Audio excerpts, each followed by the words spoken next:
It's time for your most current update of what's new in the city of Maple Grove. I'm Dave Kaiser. Thanks for joining us for the Maple Grove City Report, joined by Heidi Nelson, Maple Grove City Administrator. Welcome once again. Thank you. We have the June 3rd meeting to talk about, a rather short meeting, but had some good items in it, and a lot coming up in June, July, and into the fall in the city of Maple Grove, so we'll give you a list of some of those in a minute. Before we get to the meeting of the 3rd, let's talk about a meeting before the meeting, a work session again by the council, which happens on a regular basis. And this is one we had talked about that was coming up, ULI housing discussion. Tell us about ULI and tell us about the discussion that night. Yeah, so ULI stands for the Urban Land Institute, and it's an organization here in the metro area that focuses on issues of land use and real estate in support of cities. And so they came out and they will conduct a workshop. It's called Navigating Your Competitive Future. They started doing these back at the time of the recession, and at that time it was called Navigating the New Normal, you know, how we were going to live after the time of the recession when it came to housing and real estate. And so now they've sort of shifted gears about navigating your competitive future. And the workshop can be focused on a variety of things, whether it's retail, commercial, industrial development. We decided to focus in on some housing, and the reason for that is the discussion of you know, kind of the mix of housing we have in town. The number of apartments units that we've added in the city has been kind of a constant discussion, not only through our strategic planning process, but also through our comp plan process. And so it was good. We put together a lot of background information. It was all included on the website with the council packet, so if folks are interested in taking a look at that. Really interesting data about kind of the age of our housing stock, the values of our housing stock, the number of rental, whether it be truly apartments or single family attached, a townhome type product, or single family homes in general. We have about 5,000 rental units in town, and we have a rental inspection, rental licensing program, and a crime-free multi-housing program, which those 5,000 units participate in, which helps us make sure we're keeping up the stock and that they're well managed. So it was a good night to talk about kind of the state of housing in Maple Grove, talk about where that trend is going. I think some of the takeaways is that the trends towards that kind of rental housing probably aren't going to shift from a real estate market perspective. We have the aging boomers, and then we have the millennial generation that is delaying that, you know, that marriage, start a family, buy a home kind of part of their lives. And so I think we'll continue to see that pressure on building more, you know, multifamily housing in the community and providing those housing options. One area of specific focus was in the senior area. We continue to see that demand, particularly on an affordable front. It's a little bit harder to do. A lot of the funding programs are more focused on workforce housing for families, that kind of thing. But I think it was good information shared. We're going to be talking about next steps here coming up in terms of if the council wants to look at any policy matters or how they want to approach this issue further. So good information shared and a good panel of presenters there to discuss with the council. Yeah, talk a little bit about the panel, because it's not what people might expect. It wasn't all city managers or mayors. This is a nice mix of people that work in this field every day. Yeah, and I should note the Planning Commission was also attended or invited to attend, and so that was good to have them at the table as well. They're dealing with some of those same issues at the Planning Commission level. But our panel consisted of two folks from the development community. Blake Hopkins is with Aon. They primarily do affordable housing type apartment projects. And then Paul Maynor, who has been in commercial real estate for many years in the Minneapolis market.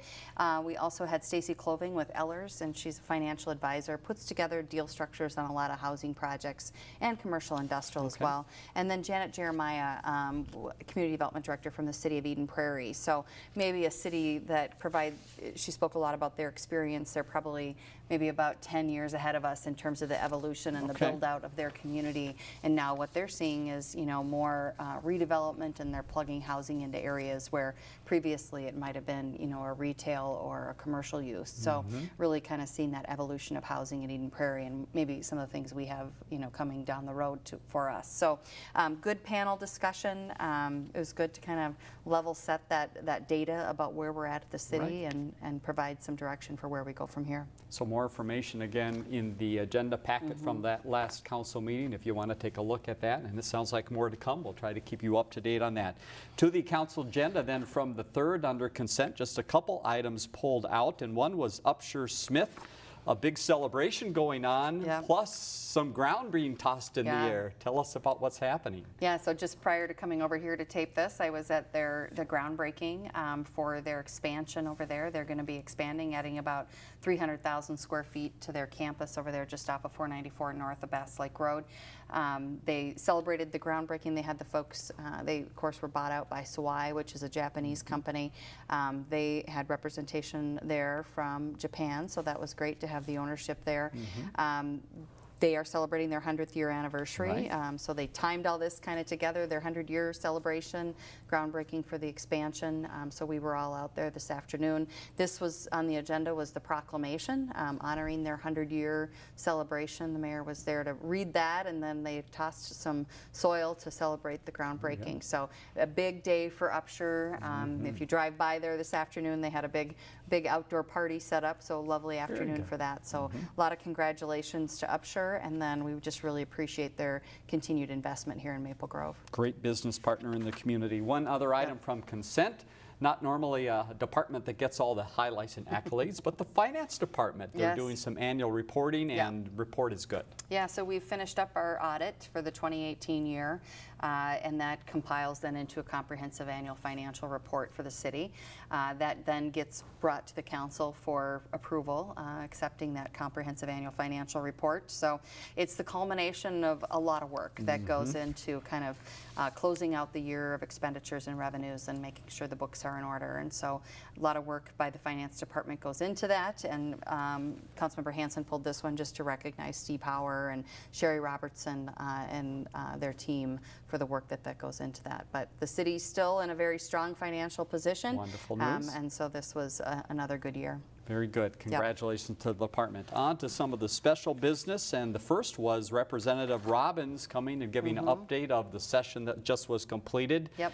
About 3 minutes of discussion. What were the highlights she passed along? Yeah, so the session closed out, of course, without a bonding bill completed, which were the things that we were really focused on and working on. But we're preparing now to head into the 2020 session and submit our information for the formal bonding process that'll occur in 2020, and she's helping us with that. So provided just a brief overview of the session, and everybody had an opportunity to thank her for her work with us this year. Very engaged state representative. She's doing a great job for us out there, and we really appreciate her ability or willingness to come to the council and provide this update. Representative Bonner will be with us on June 17th, it looks like, to give an update, so making the Excellent. rounds. Very good. So Yep. the session recap in full swing. Now to a couple items that, again, you wouldn't think are too big, but they do make an impact in some developments going on in the area. These are vacations of drainage and utility easements. Yep. Doesn't sound too flashy, but they do affect a couple areas we've talked about. Give us the idea of where these areas are affecting. Yeah, so the first one was for the Rush Creek Apartments, which are out at 101 and Bass Lake Road, sort of on that southwest corner. So sometimes when land goes through a new platting process, there's underlying easements where drainage and utilities were on, and those usually get redrawn then in the new plat. So we have to go back and vacate those old easements and dedicate the new ones. So this was a process for that project out at 101 and Bass Lake Road, and then we also opened and continued a public hearing for the same process over at Silver Creek on Main. So we're still working on that phase 3 expansion, kind of in the middle of Applewood Point and Silver Creek on Main. That'll be coming back on June 17th as well. So we opened the public hearing and continued it on and postponed that resolution till it comes back on the 17th, and we'll see where that comes back and if it gets approved, and then we'll take consideration of this vacation as well at that time. All right, perfect lead into the next couple items, some staff reports talking about some of those things coming up in planning. So Planning Commission is going to be getting back together, and one that we've been following, so here's your latest update, is the Northwest Highway 610 Master Plan. Yep. So this goes to then a public hearing. What is the next step, and what do you expect to happen? So it'll be in front of Planning Commission on June 10th, and that'll come to the City Council on June 17th. So this is that area north of 610 County Road 30, west of 94, up to our borders with Corcoran and Dayton, really dealing with how that area is envisioned to develop in the future. Certainly includes the completion of the 610 project, Right. which provides transportation access and improvements to that area. So that's a key part of this, and identifies school district has some holdings up there for a future school, future elementary school. We have a couple of park parks planned in that area, and one up by the school, of course. And the Hindu temple certainly is a component out there that they have a master plan that we were able to kind of plug into the rest of the plans out there. So this one will come forward for council, planning commission, then city council review. All the information about that is available on our website under the community and economic development page. There's a master planning tab there, so you can go and take a look at the plans. No real surprises. Much of it is single family type residential. As you get down closer to the 610-94 area, a little bit more commercial industrial type use, as well as some higher density housing. So not a lot of change, no changes from the comprehensive plan. Very good. So there's your update of where it is moving, and we'll report next time we're together after the 17th meeting. Again, you mentioned the 17th council meeting as well. More talk about Silver Creek on Main. Yep. And one other item that we touched on many times in the past was the Community Forum on Race. And just to let you know that some of those great projects and gatherings do continue to make a difference. Yep. Now we have the book club. Yep. Give us a little idea of the book club group that's got together after that.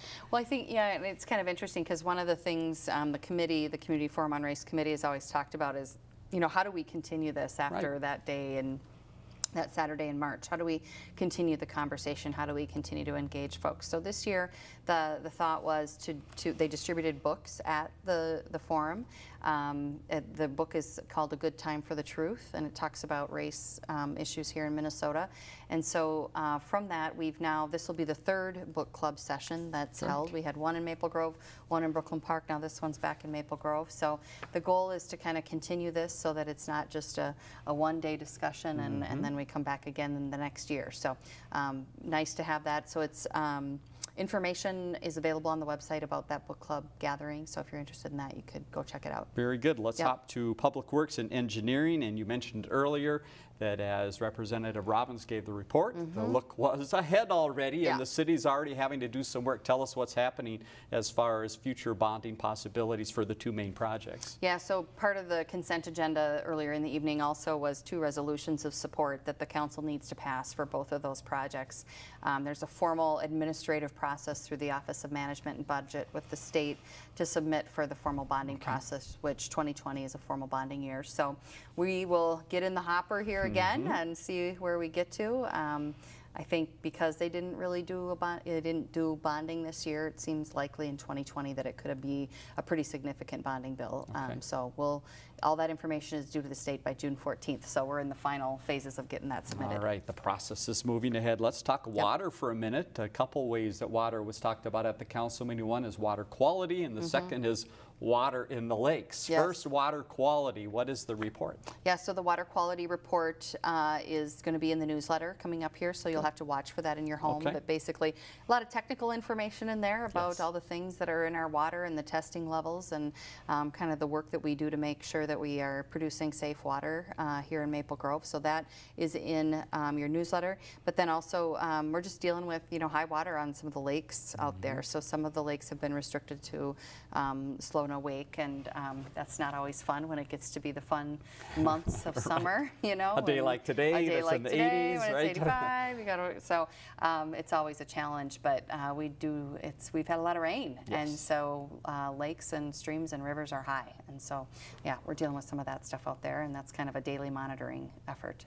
Final note in Public Works was about a roadway and some work happening on 494 that's not in Maple Grove, but affects Maple Grove in a way and might a little more in the future. This is Rockford Road. What do we know about that project? Yeah, so they're going to be replacing that interchange there, and at some point later this fall, that whole bridge will come out as they need to replace that whole bridge structure. So right now they're just doing the ramp work, and they're working on those the ramps on the north side of the bridge.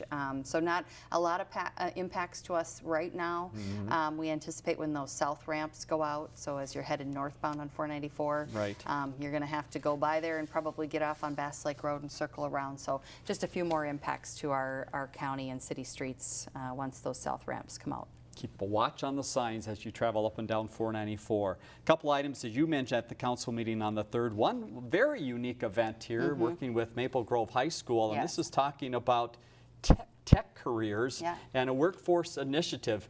Tell us about this fun event. It sounded like a great time, and some kids that maybe didn't get recognition before and now are in the spotlight. Yeah, so the high school held a ceremony to recognize students that are going on to a technical career, so they're going to a technical college. This is really a key part of our workforce needs here in the Northwest Metro, and there are great jobs that if you find yourself with an interest in the technical fields and technical college curriculum, kids are graduating with very little to no debt. It's a quick path sometimes through those technical colleges, and they can come out and land really great jobs with that preparation. So I think it's great that the school district is recognizing kids for choosing this path. College, is kind of that traditional path, but I think this is something that is really a great opportunity for a lot of kids coming through District 279 or Wayzata. So great event up at the high school. We had some staff up there to recognize that. Maple Grove Rotary Club was there.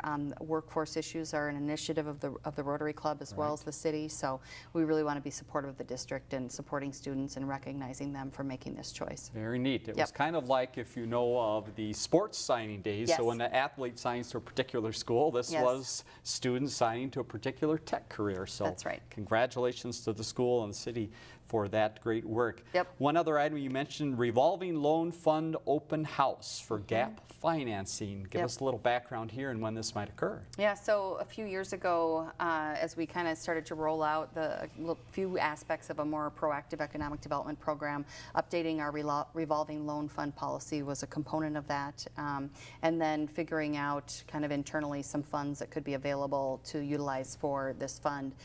So we're ready to roll that out to the lending community. We've invited them in Thursday morning to hear about that program. It's really that gap financing, smaller amount loans, but sometimes it's the piece that's needed to get a project over the finish line or purchase a piece of equipment, those kinds of things. So a lot of work has gone into updating the policy and kind of aligning it with our economic development goals, and then the last kind of piece is getting out to the lending community and letting them know that that's available to businesses. So is there a key department or staff person that if people are interested in more information they should call? Yeah, so Carrie Willie, our economic development manager, will be overseeing this.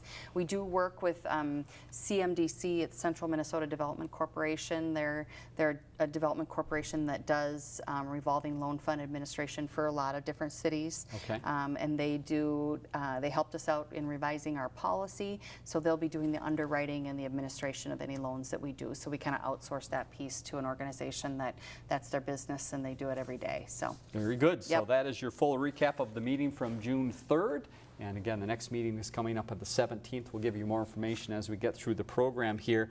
Let's go to some other things happening in town, and believe it or not, the kickoff to Maple Grove Days is already starting here. It's an annual occurrence with the medallion hunt. Give us some background there for the hunters. Yeah, so the first clues was released already on the medallion hunt. Subsequent clues can be found on the Maple Grove Days website, social media, and then it's also in the Osseo Maple Grove Press and the Maple Grove Voice. So the clues are put out there. The first one's already out, and it's somewhere in a park. In Maple Grove. Fair enough. So that's a good start. There's a lot of parks. Yes, so there a lot are. of options.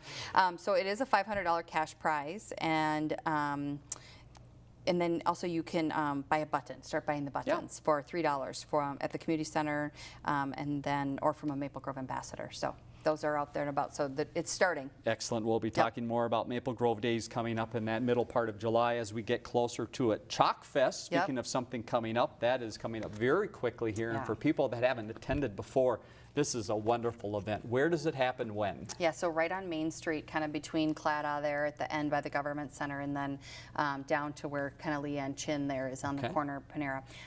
So the street will be closed, that internal street between the stores. There's always, you can kind of get around on the backside there through the parking lots and the backage roads there. But 10 a.m. to 5 p.m. Saturday and Sunday. This weekend, June 8th and 9th, coming up here pretty quick, but it is worth coming out for. It is really amazing what these chalk artists do on the street, particularly kind of the 3D type ones that, you know, it looks like things are coming out of the street. It's really amazing. And so we hope people will come out, and we ask you support our local businesses there on Main Street when you come on out. This is an event that's sponsored by the Arbor Lakes Business Association, so a lot of the businesses contribute to this, and so it's an opportunity to patronize them when you're in town to take a look at the art as well. And it's not Heidi and I out there drawing with chalk. No. Trust us, it's not us. These are people from throughout the world, as I understand it. Yeah, they really come from all around the world to do these events. And there's events all around the country that they kind of tour to, but this is a really popular one and has gotten a lot of traction here in Maple Grove. So City's website to find out more, also minneapolisnorthwest.com/chalkfest, another place you can find out all the details, find about the food and some of the other activities going on. Let's talk about the photo contest. Perfect time of the year maybe to take some photos of the Chalk Fest. So tell us how the contest works for the photo contest. So it's open now through July 16th, and you can submit your photos on the city website. There's a number of different categories there. We do, you have to be a Maple Grove resident to submit to this, but winning entries receive cash prizes, and then we do recognize those who have contributed at a city council meeting, so that's kind of fun, and show the photos online. We do get a release with that, so once you submit your photos, we do use them. We use them on our website and our social media, our newsletters, so you might see your pictures on the front page of one of our publications. Your photo will be famous. Yes. A lot of work going on in town, as you have seen throughout the springtime and even through the winter. Amazing the construction they do now, and you have some new businesses, restaurants that are popping up. Give us the laundry list. Quite a few things. So you can, it looks like you can exercise and then you can go eat. Fair, those are two good things. Right. One, I think they go hand together. in hand, right? They should. Yeah. So Title Boxing Club, that's going in over at the fountains at Arbor Lakes, kind of in that little Main Street area. And then Burn Boot Camp is over off of Weaver Lake Road, kind of in the same parking lot with Applebee's. They're in the formal IHOP space. So I think I know Burn Boot Camp is open. I'm not sure on the timing on Title Boxing. Couple of restaurants coming to town. Pizza Karma, they're taking that end cap there where the Indian restaurant was there at the end at the Fountains of Arbor Lake. They have another location down in Eden Prairie. Looks like a neat place with a lot of the wood fire oven pizzas. So that'll be a fun one to have in town. And then Churrascaria, that is that Brazilian steakhouse place down on 160. It's right off of Highway 169 and 63rd there, kind of to the east in that shopping mall. I think they're getting open here. Very good. And then the Village Arbor Lakes is kind of turning into Eat Street over there. So that's kind of fun. We've got Wahlburgers. They're starting their construction. I see they're getting their parking lot put in. Thai Express will be opening pretty soon. Ichido Ramen is going in there. That's a popular one with other locations down in Minneapolis. Crisp and Green took that end cap there. Soups and salads. Great place. If you've ever been, it's a nice addition to town. And then we have Bonchon, Korean fried chicken. So I've heard a little bit about that. Can have everything. I think Stephanie March talks about that on her Saturday morning show, radio show, and so I think it's all the craze. So a lot of things come into that Village of Arbor Lakes there, so it's going to be a busy summer once all those places get open. Keep your eyes open, be driving around when you're hungry. You're soon to find something anywhere in town. A couple other items to talk about. Police K-9 graduation. You have a new K-9 officer ready to go. We do. So we were able to go down to Rudy's graduation. Rudy and Officer Dave Goggins graduated from K-9 school here at the end of May, so that's always a fun event to get to go down and see all the dogs that are graduating. So they will be at the June 17th council meeting. Rudy will be sworn in there, so now we've got the two K-9s, getting into patrol work here. So great to have that training time behind us. All right, congratulations to Rudy. A couple things that you've probably been waiting for, and the weather now is cooperating. Let's talk about water opportunities in the city where you can go to have some water fun. So the splash pad over at Central Park, it's been having some maintenance issues, but just talked to the staff this afternoon. It's back open, be open through the weekend. Probably a day coming up here where they're going to have to do a little bit of finish up on that maintenance work, but for now they've got that back open. And Weaver Lake Beach, of course, is open for the season now, Monday through Sunday, noon to 7, and so lots of fun things, activities out there at Weaver Lake Beach Park. All right, so that's the water end. Now, if you need entertainment, we've got a couple great opportunities. One that happens throughout the summer, and then another one coming up in fall. First, throughout the summer, it's the Town Green, and again, it's hard to believe. We talk about 10 years of Town Green. I can't believe it. But big celebration this year and some great events. Just give us a quick overview of that site. It's wonderful. Yeah, so we kick it off Monday, June 10th. All the information is available on our website. Big lineup because it's multiple nights during the week. But they kick it off on June 10th with the North Suburban Concert Band. So music performances Mondays and Wednesdays at 7. Kid family entertainment Thursdays at 10:30, and then there's movies at sunset starting July 12th. And then they're also adding in some Friday night jam sessions on July 26th, August 9th, and August 23rd. So all that information is available on the website. All right, something for everyone there, so make sure you stop by. And then we've mentioned many times the concert on the lawn. Give us another preview of what's coming up, and people should act for tickets very soon here. Yeah, so coming up September 14th, concert on the lawn, first big event out at Central Park, ticketed event. Early bird general administration admission tickets are available through June 14th, so we have about another over a week here at $20. After that, they go up to $25. But concert lineup includes the Gear Daddies, New Power Generation, the Four on the Floor, and Cat Perkins. Gates open at 4 p.m. Performances starting at 5. We will have food trucks, a beer garden. It's going to be a fun night in the park. So watch for more information. Yeah, lots of information coming out about that. The farmers market, the weather is again cooperating with the market as well. Thursdays continue to be big. Again, give people an overview and what might be the produce or items out there now. Yeah, so we're in the community center parking lot there 3 to 7 p.m.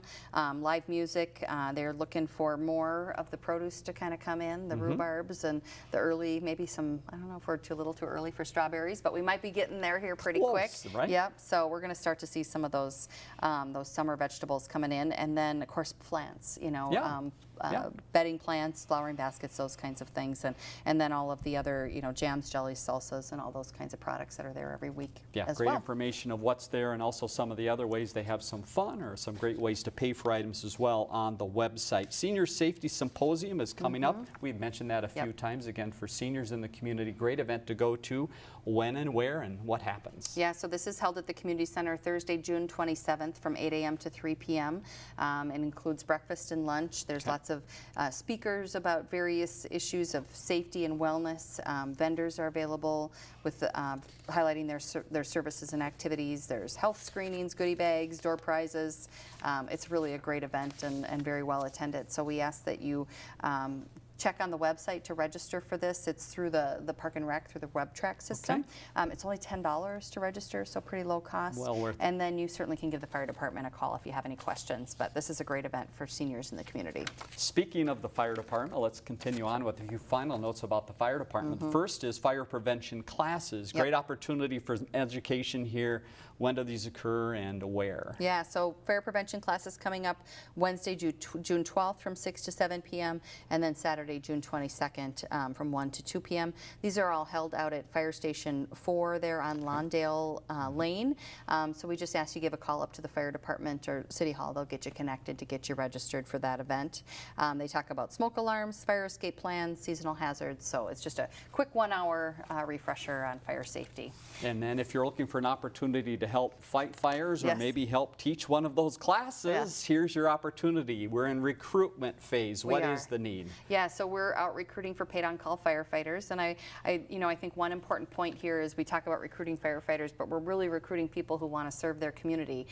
We provide all the training and all the education that you need. Just come as you are, and we provide all that up front. So you kind of go through a year-long process of becoming trained and prepared to be a firefighter on a scene. We do have a couple of meetings coming up, firefighter recruitment informational meetings. We encourage people to bring their significant other. Being a firefighter does have an impact on family, and so the more everybody can kind of understand up front about how that might work, I think is good. We have meetings coming up June 29th, that's a daytime meeting, July 17th in evening, and then August 1st in the evening. We wrap up our recruitment time frame or period with National Night Out, and then we start to go through the interview selection process. So informational meetings held to get out and get the word out and share that with families, and then encourage people to get out and apply. Fantastic. All right. Well, we packed it all in a half hour here. Heidi, thank you very much again for your time. Let's leave you with some information about that next meeting. Again, the website, A lot of information we covered today is on the website and things coming up in the future. Next meeting is on the 17th, 7:30. You see the phone number information and our viewer response line. Any questions or comments about the program, certainly do give us a call. For Heidi Nelson, I'm Dave Kaiser. Thanks again for joining us.